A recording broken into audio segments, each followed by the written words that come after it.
Welcome to Meet the Boss TV. I'm Anna Gilligan. On this program, Niloufar Molavi of PricewaterhouseCoopers explains why workplace diversity is a business imperative. When we think about our strategy and what we want to achieve, we have diversity at the core of that.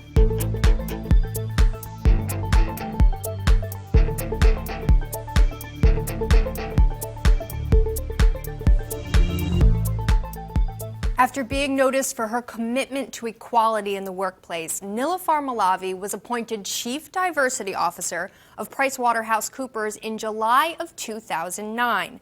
The professional services firm is well known for its commitment to supporting employees in their career advancement, regardless of gender, religion, ethnicity, or lifestyle.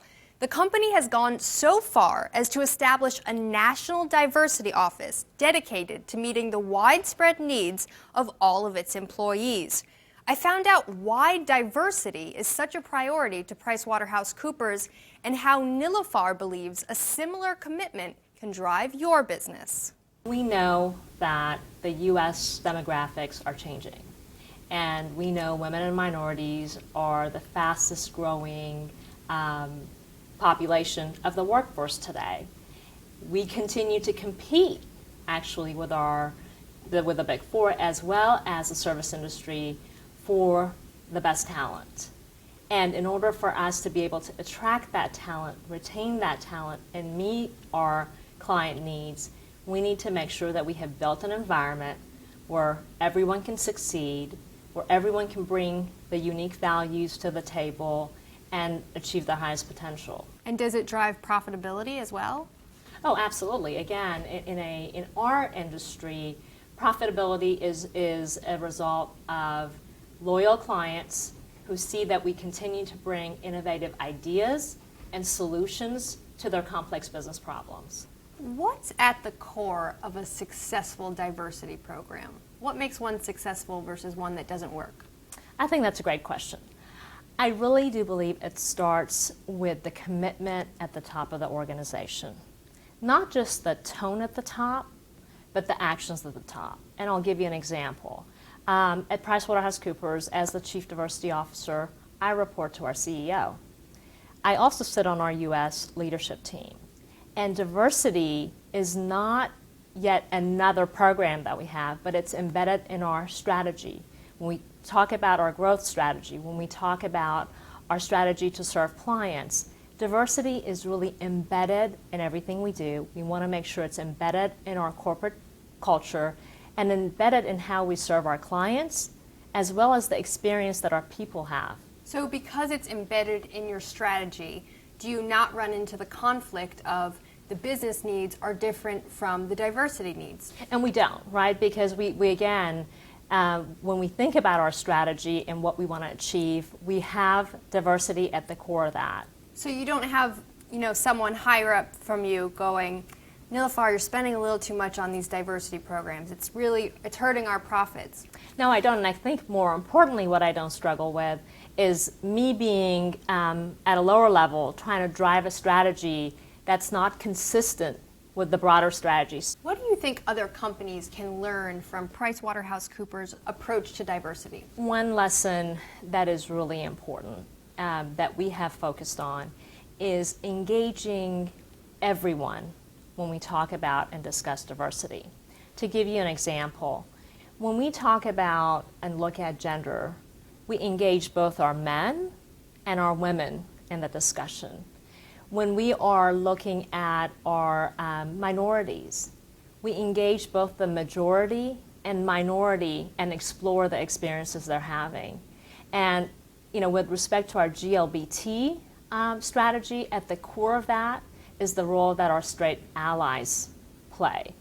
And more recently, one additional element that we've looked at is the role of the white men as diversity champions. And what we have done is had a member of my team go out. He assembled a panel of experts, external experts, to talk about the role that white men actually play as being diversity champions, and we're in the process of rolling that out to all our markets. Do you ever find, and this is kind of the criticism of diversity programs often, is that white men may feel like, well, I don't have a fair shot at promotions or being hired if a company is so focused on diversity, like they want to fill a quota instead of hire me. How do you respond to that? Well, I think, first of all, that's why we're taking steps to engage everyone in the discussions. We want to hear everybody's point of view, and our goal is for all our top talent to succeed in the organization. Mm-hmm. So we're not looking at filling quotas or giving any particular individual or groups of individuals any advantages. What we want to see is that everyone who has high potential succeed in our organization regardless of their background, regardless of their gender. And that's where our focus is, which is very different than trying to meet a certain quota or arrive at a certain unnatural result. And we've come a long way. I mean, today we have over 50% of our new hires that are women. We have over 30% of our new hires who are minorities. So when you look at where we are in that journey, it really is now about how do we make sure that everyone has those tools to be successful in our organization. And one of the things that I would tell you that oftentimes people overlook, and I think this is for everyone, is understanding what the unwritten rules are. So everyone comes into an organization and you know what some rules are. So in our organization that technical skills are very important. You know that delivering quality product to a client is very important. But there are always those unwritten rules that really nobody tells you about. And in my opinion, one of those important unwritten rules is your personal brand. And thinking about what do I want that personal brand to be ultimately? How do I want people to know me? What is it going to take for me? What experiences am I going to have to be able to build that personal brand? So is part of your job to make those unwritten rules more well-known among different employee groups? Absolutely. People have different experiences before they get to the organization, and therefore we make assumptions that they will know what those unwritten rules are, right, or they may see it once they get here, and that's not always the case.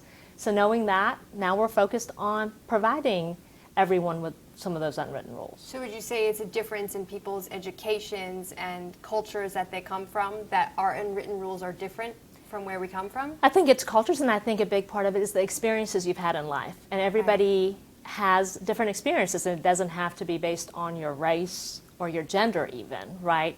It may have been the environment you were raised in, the experiences you've had as you were being raised.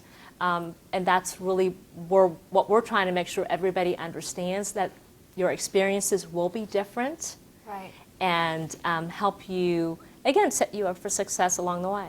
So do you believe it's important for employees to really embrace their individual identities at work? We believe that when we're in a work environment, we want to be ourselves. And if I can't be myself, then I'm going to create a very unnatural experience, right? And so to give you a very specific PWC example, when we were launching our GLBT strategy, really at the core of that was the fact that truthfulness was very important to us. So in our, certainly business, integrity and trust is at the core of everything we do and what our clients expect us to do. So if our people can't come to work and be able to be comfortable to be themselves, then what's happening is they're not going to be able to build those trusting relationships with others. And ultimately, not being able to be yourself is going to have both a personal cost, right, of being in the closet, as well as an organizational cost. So you're saying how it's important that the straight community be accepting of gay, lesbian, bisexual, transgender employees. How do you ensure that that's the case? Is that part of the hiring process, or how do you ensure that the people you're hiring are tolerant of others? Really good question, and it goes back to ultimately what our goal is as an organization, is to build cultural dexterity. And that means that having the ability to work across differences. We recognize that everybody comes to PWC with very unique skill set, with unique experiences, and we're not alike, and we don't want to all be alike because there's value in that. And it's about learning how to work across those differences. So as we look at who we're hiring, we do look at those elements of the individual and their ability to work across those differences, the ability to learn cultural dexterity, because that is something that you can't actually learn over time.